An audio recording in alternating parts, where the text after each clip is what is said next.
కాకుండా ఈ చంద్రబాబు నాయుడు గారు ఆయన చెప్పిన అంశం ఏంటంటే, మొన్న ఏదో ఒక మీడియాలో మాట్లాడుతూ వాళ్ళ కార్యకర్తల మీటింగ్లో ఇప్పుడు ఎన్డీఏ గవర్నమెంట్లో బీజేపీతో పొత్తు తాత్కాలికం మాత్రమే అని చెప్తా ఉన్నాడు. అంటే తాత్కాలికం అంటే దానికి అర్థం ఏంటి అని అడుగుతా ఉన్నా. యూజ్ అండ్ త్రోవా? ఇదేమన్నా టిష్యూ పేపరా?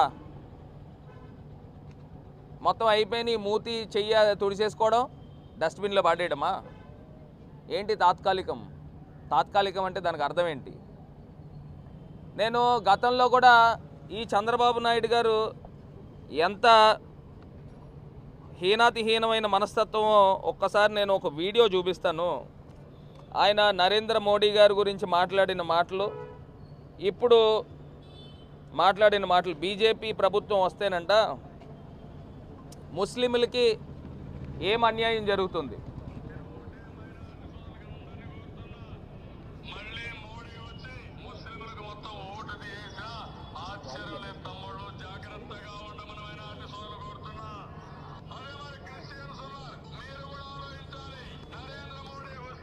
ఒక్కసారి మళ్ళీ పెడుతున్నాను.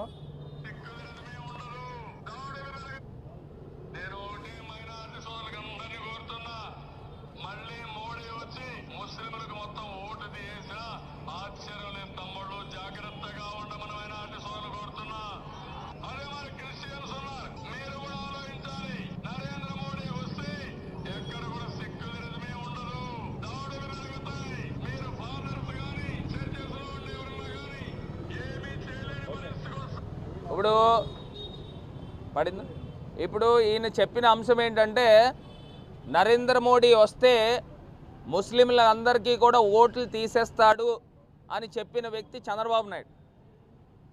ముస్లింలందరికీ కూడా ఓట్లు తీసేస్తాడు. అదే రకంగా క్రైస్తవులకి చెప్పిన మాట ఏంటంటే, మొత్తం అసలు సెక్యులరిజమే ఉండదు, నరేంద్ర మోడీ గారు వస్తే చర్చిల్లో ప్రేయర్లు కూడా చేయనివ్వరు అని చెప్పిన వ్యక్తి ఈ చంద్రబాబు నాయుడు గారు. మళ్ళీ ఇప్పుడు నరేంద్ర మోడీ గారితో పొత్తు పెట్టుకున్నాడు, బీజేపీతో పొత్తు పెట్టుకున్నాడు. అంటే ఈయన చెప్పాలనుకున్న అంశం ఏంటంటే, చంద్రబాబు నాయుడు గారు నాకు ముస్లింల ఓట్లు వద్దు, క్రైస్తవుల ఓట్లు వద్దు అని చెప్పదలుచుకున్నట్టు ఈ వీడియోలో అర్థమవుతుంది. ఎందుకంటే ఆయనే నరేంద్ర మోడీ గారితో పొత్తు పెట్టుకున్నాడు చంద్రబాబు నాయుడు గారు. చంద్రబాబు నాయుడు గారికి మైనారిటీ ముస్లిం ఓట్లు వద్దు, చంద్రబాబు నాయుడు గారికి క్రైస్తవ ఓట్లు వద్దు అని ఆయనే చెప్పే విధంగా చెప్పాడు. మరి లేకపోతే నరేంద్ర మోడీ గారు మాట్లాడిన మాటలు, నేను మాట్లాడిన మాటలు తప్పు నరేంద్ర మోడీ గారి పైన అని మీరు ఒప్పుకోండి, అప్పుడు ముస్లింలు ఆలోచన చేస్తారు. నేను నరేంద్ర మోడీ గారు పైన మాట్లాడిన మాటలు క్రైస్తవుల పైన తప్పు అని మీరు ఒప్పుకోండి చంద్రబాబు నాయుడు గారు, అప్పుడు మీ క్రైస్తవులు ఎవరైనా ఆలోచన చేస్తారు. ఈ రకంగా మీరు పొత్తులు టిష్యూ పేపర్ని యూజ్ చేసిన విధంగా పొత్తులు యూజ్ చేస్తూ ఉన్నారు. ఆంధ్ర రాష్ట్ర ప్రజలందరినీ కూడా మరి గమనించమని కోరుతూ ఉన్నారు. అదే రకంగా లోకల్గా కూడా కొంతమంది పనికి మాలిన, సిగ్గులేని, ఓటమి అంగీకరించే సన్నాసులు ఉన్నారు. వాళ్ళ గురించి చెప్తా ఉన్నా. వాళ్ళు కొన్ని పాంప్లెట్లు, ఈ రకమైన పాంప్లెట్లు మొత్తం ఊరంతా పంచుతూ ఉన్నారు. భరత్లో 25% కమిషన్ అంట, ఇది మొత్తం ఊరంతా పంచుతూ ఉన్నారు. ఈ రకంగా ఊరంతా పంచుతూ ఉన్నారు.